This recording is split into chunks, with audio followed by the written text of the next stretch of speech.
It's the final week of Lent, and this week we're thinking about resurrection and new life.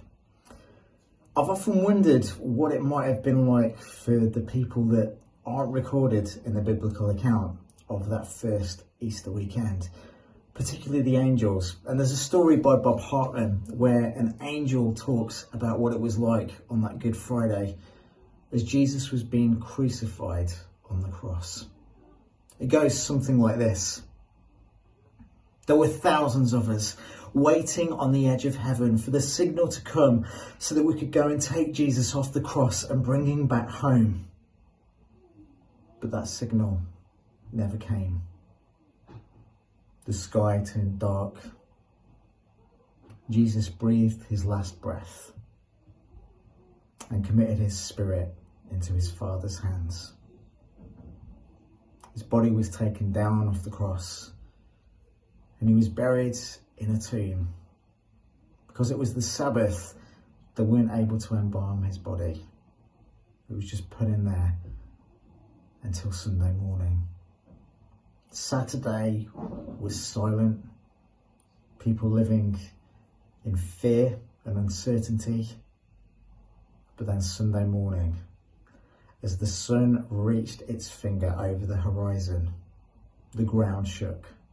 The stone rolled away. There was bright light. Those Roman soldiers fled for their lives.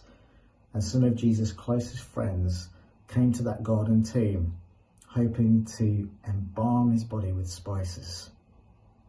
But they were greeted by an angel who said something along the lines of, "The one you are looking for isn't here. He has been raised back to life." I mean, talk about minds blown, not being able to understand something, but that is the truth of the Christian faith. And it's not just Jesus that was resurrected. When that happened, a way was made for us to have a relationship with God.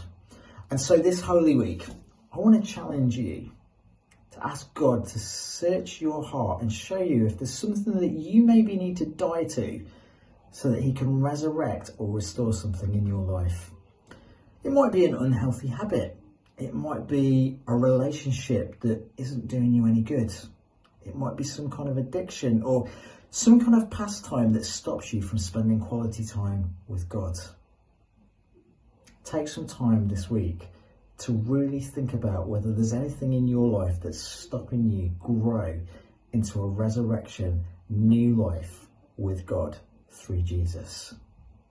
And if you recognise something, give it to God. Somebody once said, God will take away the things that we hold on to that aren't good for us, because he wants us to have life in all its fullness. So this Easter week, remember the resurrection of Jesus, the resurrected King, has the power to resurrect things in you too. Have an amazing Easter. God bless.